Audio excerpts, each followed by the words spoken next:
Now, this story begins in 2006 in Queens, New York. Simona is a true go-getter. She is trying to balance work as a financial advisor at Morgan Stanley while also pouring her time and her money into opening up her own branch of a Jamaican restaurant called Golden Crust. She and her family are originally from Guyana, and they moved to Long Island, New York when she was about 11 years old. Family was always incredibly important to her, and as she got older and as soon as she saved up enough money, she was able to buy her family home, the home that she grew up in. She looked up to her dad so much because he started his own taxi business, and that is what ultimately inspired her to open up her own business. Now, despite her insanely busy schedule, she still made sure she always had time for her daughter, Kiara. After years and years of hard work, Simona was finally ready to open up her restaurant in early March. But before this could happen, Simona and her family were unfortunately struck by tragedy when her father took his own life.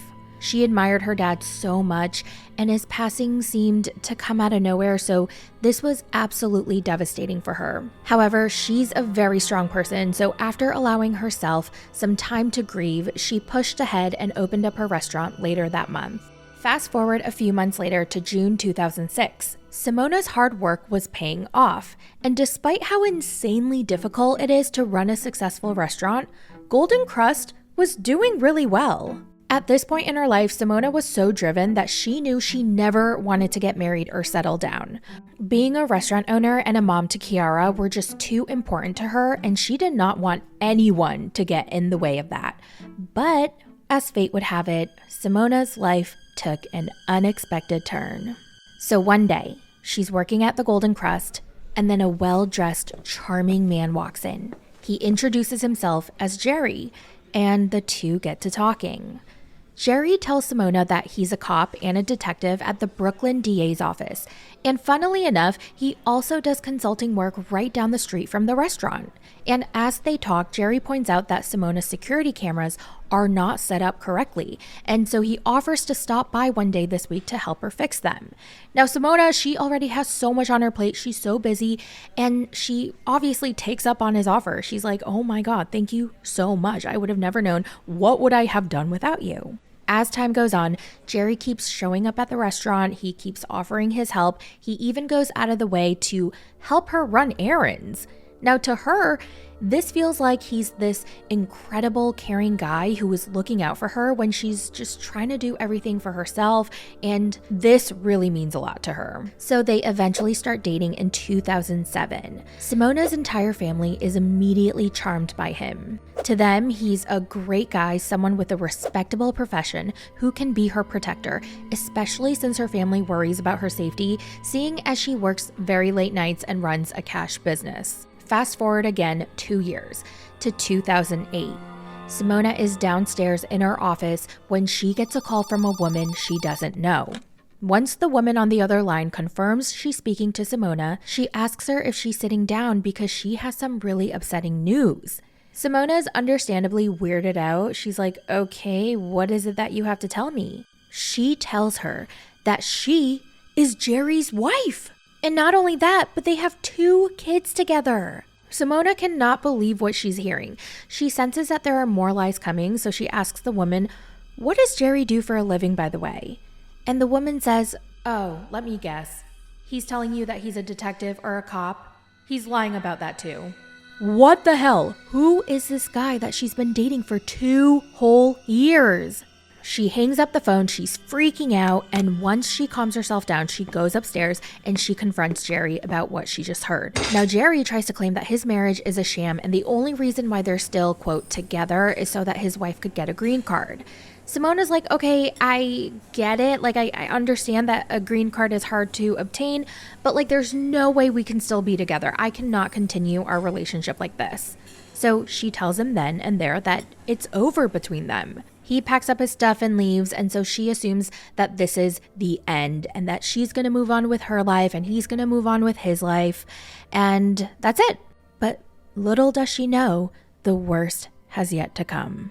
At this point in the show, we meet one of Jerry's former friends. He's sitting in a shadow and he's talking to the interviewer, and he says that he wants to remain anonymous, but he also wants people to know his part of the story.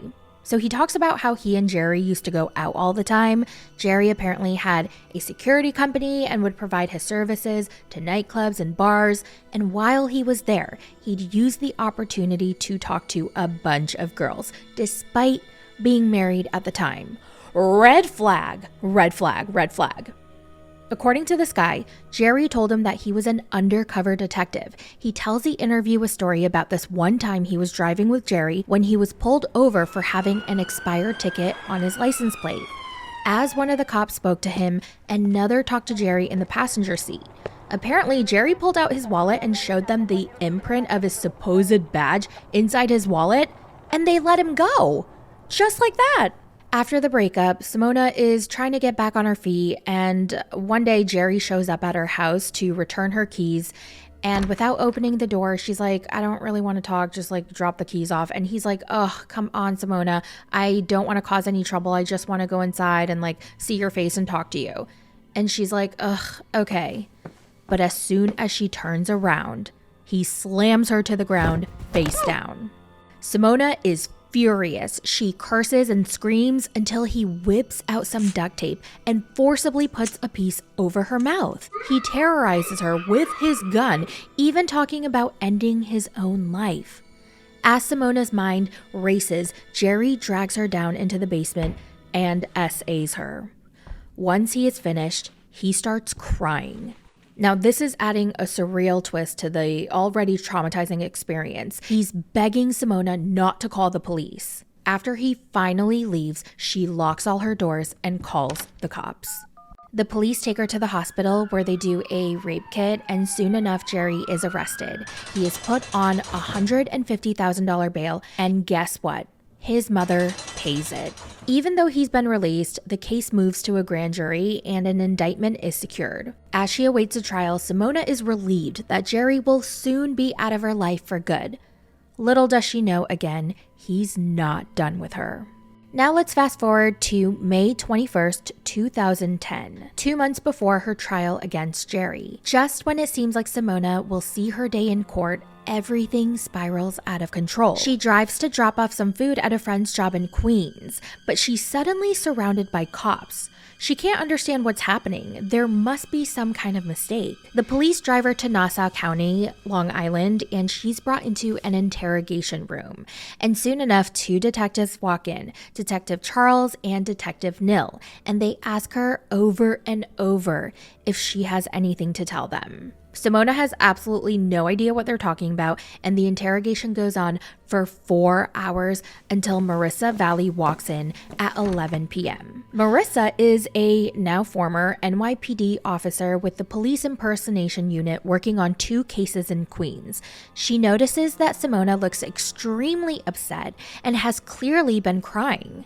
She tells her that they're looking for a person who has committed armed robbery while impersonating a cop, and that this person matches Simona's description. Simona is shocked. Obviously, this has Jerry written all over it. She tells Marissa the story about how she was essayed by Jerry and that he was setting her up. Marissa did not see this coming, but she believed her. However, because she is in custody with Long Island and Marissa is with the NYPD, there's nothing she can do about it. She walks away, trusting that the detectives will let her go because clearly there's more to the story.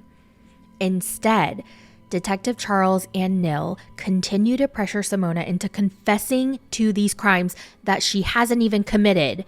Still, Simona refuses to give in, and at 9 a.m. the next morning, after being in custody for 14 hours, she is brought to the courthouse and is charged with 2 counts of robbery in the first degree, 2 counts of criminal use of a firearm, and 2 counts of criminal impersonation and unlawful wearing of a body vest. Simona and her family are utterly stunned, and her bail is set at an astronomical $1 million.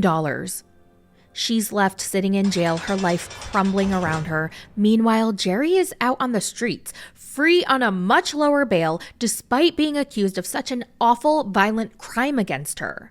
The irony here is just mind-blowing. At this point in the episode, Simona's lawyer, Frank DeGaetano, breaks down the accusations. On September 15, 2009, in Queens, police received a call from a man named Rajiv. He claimed he was stopped randomly and robbed by a dark-skinned Indian woman with a gold badge around her neck, brandishing a black handgun. On March 2, 2010, police in Nassau County received a call from Terrell telling them that he was stopped by an Indian woman approximately 5 feet tall with a gold shield and a black semi-automatic gun. He claimed that she handcuffed him before stealing $100 and his jewelry.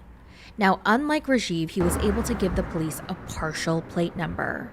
On May 19th, a woman named Luz Johnson in New York reported a similar gunpoint robbery with the exact same description as the previous two callers. This time, police were given a full plate number, and this is how they linked Simona with all three robberies. Luz then picked her out of a photo lineup, and Simona was arrested. Now, this is where Jerry slipped up, because at the time of this report, Simona was actually over 100 miles away from the supposed robbery, and she was at the Mohegan Sun Casino in Connecticut. To Simona and her attorney, this was rock solid alibi. The casino had camera footage, security footage of her at the tables. She even made several phone calls from there so the police could easily ping the calls. I mean, this seems like it would be pretty cut and dry, right? Well, on June 18, 2010, after being in jail for 28 days, Simona is brought to court where the prosecutor tries to claim that the pictures taken from the gambling table were too grainy to prove it was her. As for the phone calls, according to them, someone could have had her phone in Connecticut while she was in New York, therefore they have enough evidence to bring her to trial. 2 months go by, and Simona is starting to panic. Being in jail is understandably taking a really bad toll on her. The restaurant that she had worked so hard for had to be closed, and her house was going into foreclosure. At this point, her entire family is starting to lose hope, and literally no one is looking into Jerry. It is so weird. Simona's lawyer writes a letter to the DA arguing that he should be allowed to access a year's worth of phone records from Terrell, Luz, and Jerry. It seems like a more than reasonable request, right? Well, not to Nassau County because that request was denied.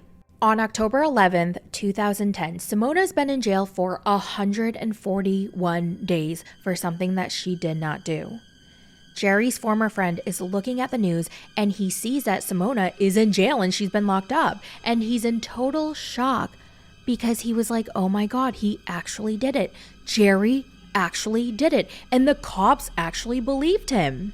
According to him, back in September 2009, 8 months before Simona's arrest, Jerry told him that Simona had found out about his wife and kids. Jerry said that he wanted to get back together with his wife, but Simona was going to call CPS and sabotage him, so Jerry wanted him to help frame her. He couldn't believe that he was actually serious. He knew Jerry was shady, but this was a whole different level of crazy. After, the two went to go meet Jerry's cousin, who was none other than Rajiv. While he was there, he overheard Jerry trying to convince Rajiv to do the same thing. At this point, he decided that he needed to stay far away from Jerry. Fast forward to about a month later, the same ex-friend sees Rajiv in a bar in Queens, and he confronts him and tells him that if he doesn't come clean, he's going to go to the police himself. Now, while he had good intentions, this was the wrong move because a couple days later, he's called into the precinct and is told that he's being charged with felony witness tampering, a crime that carries a prison sentence of 8 to 25 years. Fast forward again to December 2010. Simona has been in jail for 7 freaking months. Okay, 7 months for something that she didn't do. She's in really bad shape. She can't eat. She lost a ton of weight. Her hair is falling out in clumps. Her skin is breaking out, and she's been getting nonstop ear infections.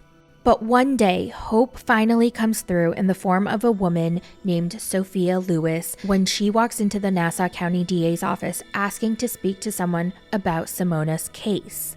She tells him that she had been seeing Jerry and that she was in the car with him when Jerry asked Rajiv to set up Simona. Not only did he do that, but he actually pulled out a gun and put it on his lap, telling Rajiv that something might happen to his family if he didn't help him. She also tells him that she knows Terrell and Luz, and that Jerry offered to pay them $20,000 to stage the robbery, which, by the way, he never paid. The prosecutor for Simona's rape case simply cannot believe the lengths Jerry had gone to prevent the case from moving forward. It turns out that Jerry had actually been working as a confidential informant with the NYPD, so he knew exactly how these things worked.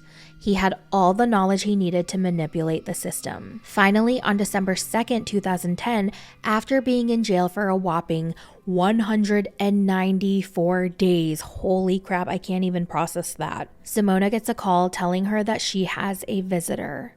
She feels her stomach drop. She hasn't been expecting any family visits, so something terrible must have happened. Instead, it was Simona's lawyer who came to tell her that she was finally being released. Shortly after, the attorneys are able to flip Rajiv, Terrell, and Luz, and they were able to get them to testify against Jerry. The former friend is also released, and finally Jerry was about to pay for all the awful things he's done. The rape case and the conspiracy case are joined as one indictment in order to tell the full story. According to Simona's lawyer, she is superb on the witness stand, and several of the jurors cry during her testimony. In the end, Jerry was sentenced to 25 years in prison, the max penalty for rape, plus 7 years for conspiracy to be served consecutively for a total of 32 years. In December 2011, Simona sued Nassau County and the detectives involved in her false arrest for damages. In January 2017, almost 7 years after her arrest, Nassau County finally agreed to settle out of court, and Simona was paid $2 million.